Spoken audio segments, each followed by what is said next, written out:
Juste en deux phrases avant de vous passer la parole pour les questions ou les remarques que vous allez formuler, essayer de montrer, moi qui me suis occupé comme enseignant il y a fort longtemps et ensuite comme chargé de mission à la DGLF de politique linguistique, je vois une grande, contrairement à ce qu'une première approche peut faire apparaître comme une contradiction entre la volonté plurilingue d'un côté et d'autre part les territoires multilingues, il n'y a pas de recouvrement, il peut y avoir la guerre entre les langues sur un espace. Et il peut y avoir aussi une paix et une fluidité entre les individus et les territoires aussi. Et l'histoire de l'humanité montre au demeurant beaucoup plus de fluidité que de guerre sur ce sujet. Après, l'instrumentalisation des langues, c'est autre chose. Pour ce qui est de la francophonie, et évidemment sans aucune volonté, sans vouloir une seconde essayer de reconstituer le raisonnement, la politique d'accueil des autres langues, une des manières de faire entrer la France dans la francophonie, comme le demandait Bernard Cerchilini, c'est de montrer que partout ailleurs qu'en France, l'évidence de la polyphonie linguistique existe. Il n'y a qu'en France qu'elle fonctionne comme une exclusion mutuelle, ce qui cause un problème à la diffusion politique et ce qui cause un grand problème dans la formation et même la liberté, tout simplement, des individus et des enfants dans leur formation, etc. Une des raisons du plurilinguisme, c'est pas de savoir si c'est très joli, c'est mieux ou pas bien, etc. Après, il y a des gens qui naissent plutôt monolingues et d'autres qui naissent dans des conditions plus multilingues. Et il faut savoir le gérer, mais c'est infiniment plus compliqué que ça, parce qu'après, il y a les différences de niveau social, l'histoire, etc., etc. Une des choses que je retiens et sur laquelle tout le monde a parlé du point de vue de l'éducation, et je suis sûr que le créateur du musée Monolingua sera d'accord avec ça, c'est que l'éveil aux langues, dans le sens le plus général et dans le sens du programme que ça élabore, du programme pédagogique, est une nécessité absolue. On éveille les enfants au calcul, on les éveille à la géographie, à l'histoire, etc. Il faut les éveiller aux langues.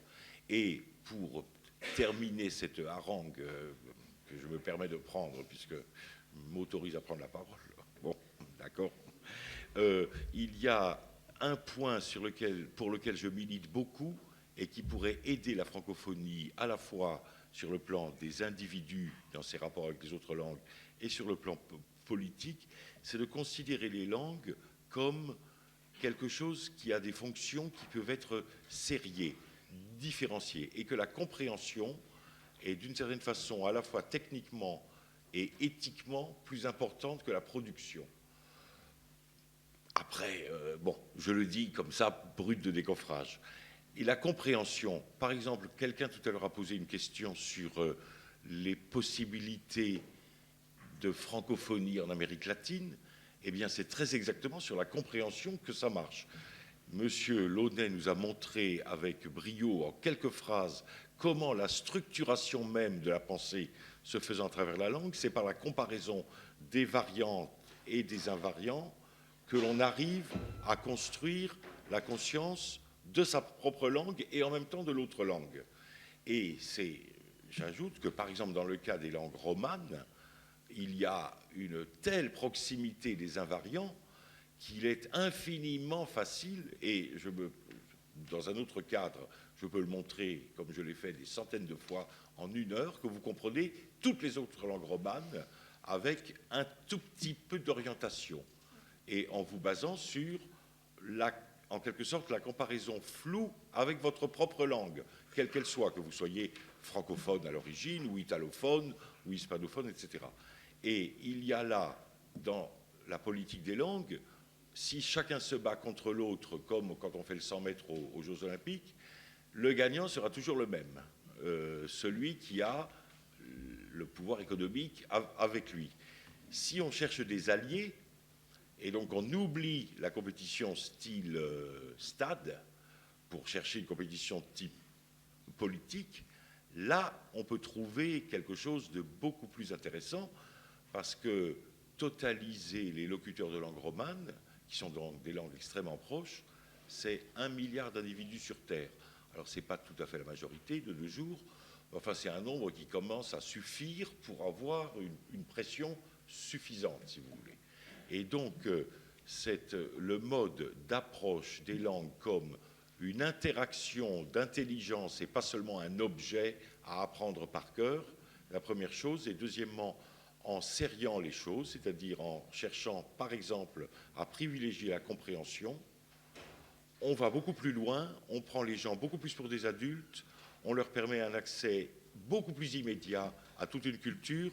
Il y a là toute une série de biais pédagogiques extraordinairement efficaces pour dédramatiser le plurilinguisme comme acquisition et comme pratique. Maintenant, vos questions.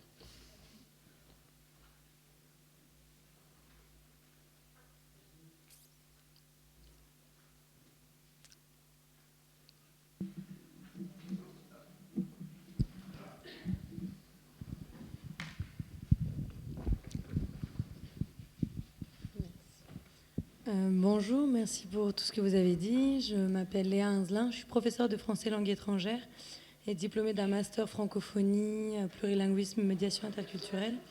Je voudrais revenir sur le paradoxe que Marc Oremland a prononcé sur la francophonie et le fait de parler de plurilinguisme. Et j'ai aussi été interpellée par ce qu'ont dit plusieurs personnes sur le fait de ne pas utiliser des mots qui viennent de l'anglais ou d'autres langues. C'est quelque chose que je ne comprends pas. Pourquoi on diabolise l'utilisation de ces mots-là, puisque vous parlez d'éveil aux langues, vous parlez aussi de passerelle entre les langues. Pour moi, ce sont des mots qui sont véhiculaires et qui permettent de passer d'une langue à l'autre sans prendre les langues comme deux objets complètement différents l'un de l'autre. Voilà, donc je voudrais savoir pourquoi vous diabolisez, enfin pourquoi vous, en général, ou pourquoi on diabolise l'utilisation de ces mots qui ne sont pas francophones ou français de souche. Si je peux dire une chose que je pense, c'est que la souplesse de l'anglais à prendre de nouveaux mots un peu partout, lui a été un grand avantage et lui a donné cet avantage que l'anglais a dans le monde. Si le français était un peu plus souple à apprendre des choses et évoluer, parce que tout évolue, je crois que le français pourrait être plus compétitif. Ça, c'est juste mon avis. Oui. Alors, est-ce que vous voulez...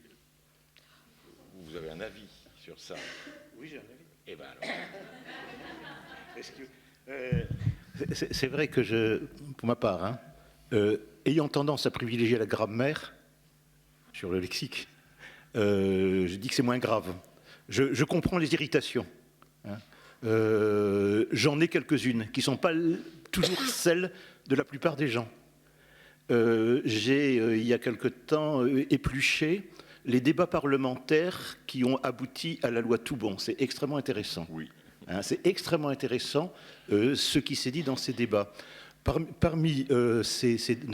cours de ces débats, il y a eu bien évidemment la phobie des anglicismes, disons du franglais qui est apparu, mais un certain nombre de gens, disons, qui m'ont fait des remarques qui m'ont paru judicieuses, c'est-à-dire que dit bon. Soit des mots, enfin je ne sais pas, comme marketing, comme star system, ou des choses comme ça. Ces mots en français, disons, dans l'usage intégré dans des phrases françaises, ne sont pas ambigus. Et certains des députés, des parlementaires disaient le jargon administratif est souvent beaucoup plus incompréhensible que ces mots de franglais qui sont tout à fait compréhensibles. Et si le but, si l'objectif effectivement de la loi Toubon, c'était de rendre les productions de l'État, entre autres, compréhensibles à n'importe quel francophone, c'est pas sur Star System et Marketing qu'il fallait s'apesantir, disons, qu'il fallait attaquer, mais probablement d'autres choses beaucoup plus graves. Alors, ce qui est plus important aussi, c'est peut-être les faux amis. Quand, par exemple, une des choses qui m'irrite, c'est d'entendre, suite à du brouillard, l'avion est arrivé avec 3 heures de délai. Ça, je pense que je lutterai résolument contre ce genre qui ne montre aucune créativité dans l'usage du français, mais uniquement de la passivité dans la reproduction des bulletins d'information internationaux, c'est tout. Je m'irrite aussi contre, mais ça c'est une cause perdue, contre le remplacement de 1000 marins par 1000 nautiques. Enfin, il y a des choses comme ça. Bon, mais tout le monde n'est pas irrité de la même façon. Vous parlez de diaboliser, c'est certainement un mot qui convient, là. Vous rassure tout de suite, il y a une grande loi en linguistique, quand on regarde ça du point de vue de Sirius, c'est que l'usage a toujours raison, même quand il a tort. C'est-à-dire qu'au bout d'un moment, ça y est, c'est devenu, ça a été adapté, phonétiquement pris, et le riding coat anglais est devenu redingote, et le bowling green, on jouait avec des maillets à pousser des boules sur le gazon, est devenu le boulingrin, et plus personne ne sait que la redingote, c'est un mot anglais qui était mis à la sauce française. Et un mot comme selfie, on en parlait l'autre jour avec Abraham Benjo, c'est un mot qui est tellement proche de toute la phonologie française qu'il peut être intégré immédiatement, sans aucun problème. Et de ce point de vue-là, la norme jacobine de l'Académie a quelque chose de dérisoire, d'élever les lignes Maginot partout, contre les mots anglais, etc. Mais un peu de dialectique, ça ne signifie pas un abandon non plus. Nous avons dans la salle, au premier rang, Henriette Walter, grande linguiste s'il en est, et surtout qui a toute sa vie de recherche consacrée, son travail à ces échanges entre les langues, à cette aventure des mots d'une langue à des langues vers les langues, etc. Quels sont ceux qui restent, qui évoluent, etc., etc. Et la vie même, elle est faite de ces échanges. Donc, du point de vue purement de la linguistique, il ne faut surtout pas diaboliser, accepter les mots et des choses comme ça. Mais d'un autre côté, nous sommes aussi citoyens d'un endroit et d'un pays et d'un certain nombre de valeurs, et il ne faut pas non plus les brader complètement, et donc une responsabilité, au sens exact du terme, c'est de savoir définir les choses. Et par exemple, dans le langage de la loi, il est assez important que les mots soient définis par rapport au contexte dans lequel ils sont faits, et non pas par rapport à un contexte qui serait de l'étranger. Donc, dans le langage juridique, il est extrêmement important que le système se morde la queue dans sa propre langue. Parce que c'est comme ça que l'on garantit la cohésion des notions. Et d'autre part, regardez aussi comment, peut-être qu'il y en a qui diabolisent trop, et beaucoup trop, et du genre, là, tout de suite, anglais, va des rétros, sort de ce corps, etc. Bon. Mais d'un autre côté, il y a aussi énormément de gens qui utilisent l'anglais comme une mesure de coercition sur leur auditoire, par exemple, et qui tout d'un coup emploient toute une série de mots dont ils n'ont pas la moindre, finalement, définition, mais qui sont là pour impressionner rhétoriquement et rendre les autres muets de stupeur effrayée. Bon. Et donc, c'est le latin des médecins de Molière, exactement. Et de nos jours, l'anglais des marketeurs. Bon, voilà. Bon, en gros. Et donc, il y a là une posture, comme dit Lucky Luke, le jeu de jambes. Il faut être comme ça. Bon, et il faut savoir ne pas tomber dans un excès ni dans l'autre et faire preuve d'une responsabilité. On n'est pas non plus à gober tout. Donc, faire la part des choses, les accepter de façon raisonnée, raisonnable et responsable. Et je crois que c'est à partir de là. Mais dans votre travail de prof de FLE, utilisez au maximum les mots étrangers parce que c'est la manière de rassurer vos apprenants pour les faire rentrer en français. Donc, dans une première étape, ça peut être pédagogiquement extrêmement utile. Bon, je me permets de poursuivre le débat. Je suis Adi Delatabadi, docteur en linguistique à l'Institut international pour la francophonie. En fait, justement, pour la question de diaboliser, il faudra voir dans quel contexte on se trouve. Si, par exemple, vous allez au Québec, vous verrez qu'il y a pas mal de mots anglais dans les domaines de marketing, de tout ça, qui ont trouvé leur équivalent. Donc là, les Québécois, puisqu'ils se trouvent dans la situation de l'invasion linguistique, et donc c'est en fait, c'est un outil, disons, identitaire, et eux, ils cherchent à trouver des équivalents français.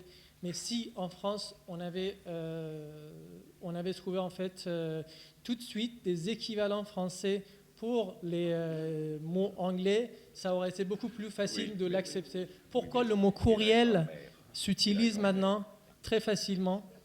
Parce qu'au début, quand il y a eu des emails, tout de suite, on a trouvé l'équivalent courriel pour remplacer ça. Mais on continue toujours d'utiliser email en France, alors que là, au Québec, c'est fini, c'est courriel. Donc, c'est une invention québécoise.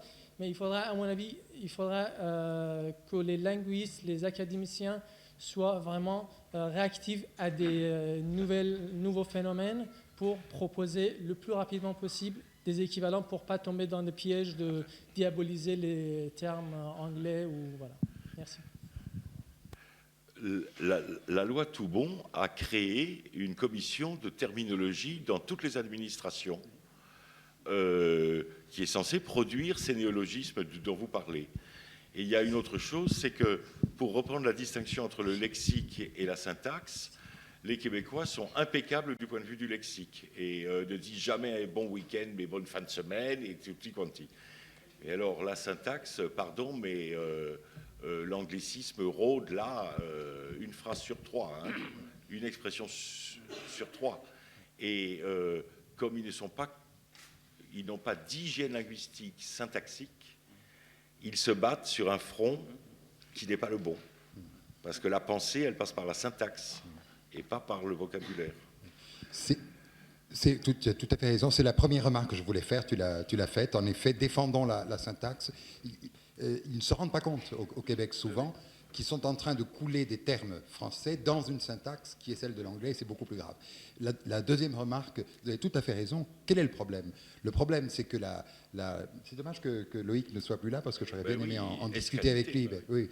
Le problème vient de ce que la loi française est d'une très grande lourdeur entre le moment où on détecte, si on peut dire, un anglicisme inutile et terroriste qui arrive dans notre langue, et le moment où le journal officiel, parce que c'est comme ça que ça se passe, publie le bon équivalent qui devrait s'imposer en tout cas à tous les fonctionnaires et que nous proposons à toute la population, le moment donc où ce terme est publié au journal officiel, il s'écoule un temps très long, parce qu'il faut non seulement que les commissions de terminologie propres à chaque ministère se réunissent, puis que la commission générale de terminologie se réunisse, ensuite qu'on consulte l'Académie française, dont Madame le secrétaire perpétuel, parce qu'elle ne veut pas de féminisation des titres, c'est comme ça, accepte ce terme, en discute avec les académiciens, donne son feu vert, on publie, et lorsque la publication est faite, soit le terme a déjà disparu, c'était une mode, et bon, on s'était fait une frayeur pour rien, soit le terme est tellement ancré en France que ça devient très difficile de le remplacer par un terme équivalent, plus élégant, plus euphonique, etc.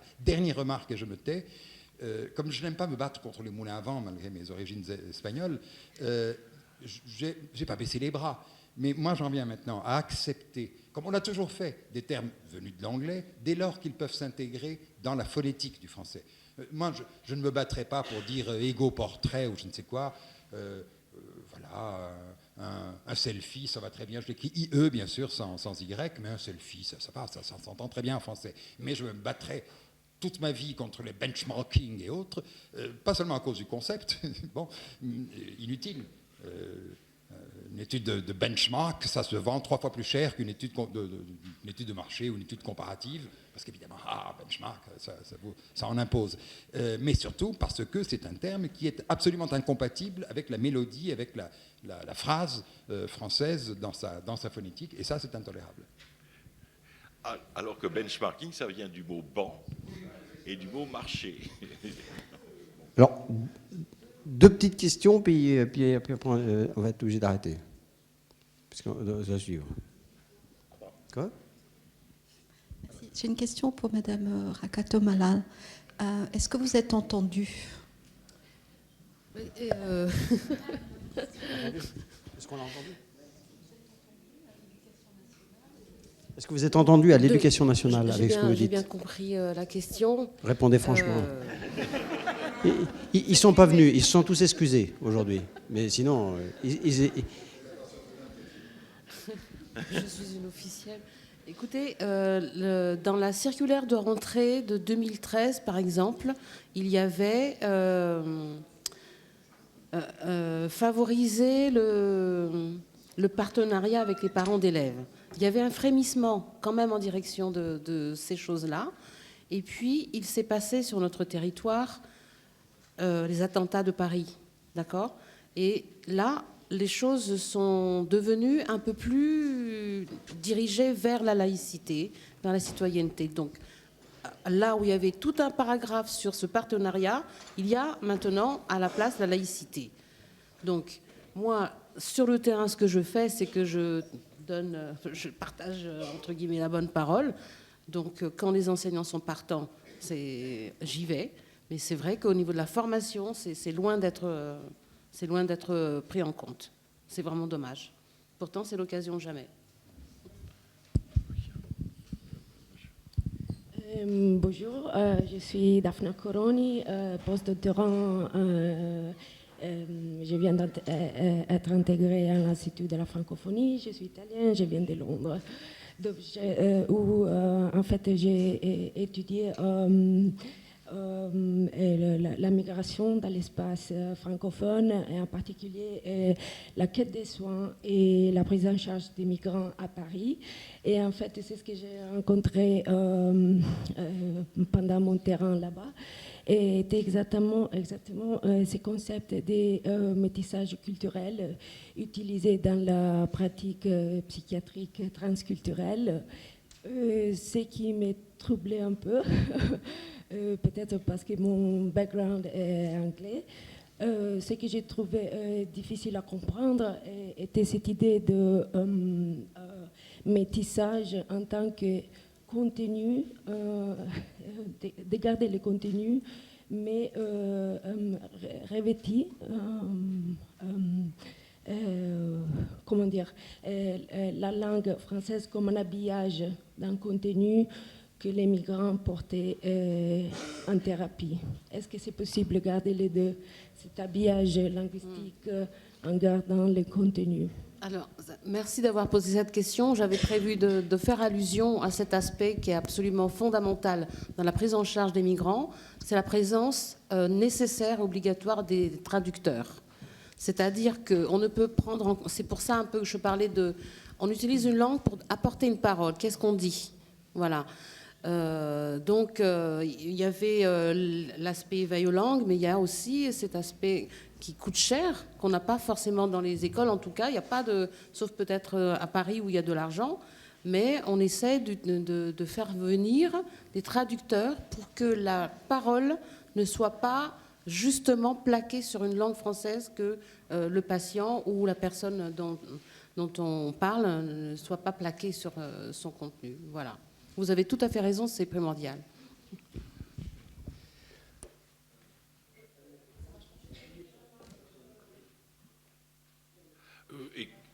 Ouais, c'est bon. Du coup, moi, j'avais une question pour Michel Launay. Donc déjà, je suis néophyte dans le domaine, donc désolé si ma question est stupide. Mais en fait, vous parliez tout à l'heure de la langue maternelle qui devrait être enseignée jusqu'à l'âge de 6-7 ans, n'est-ce pas?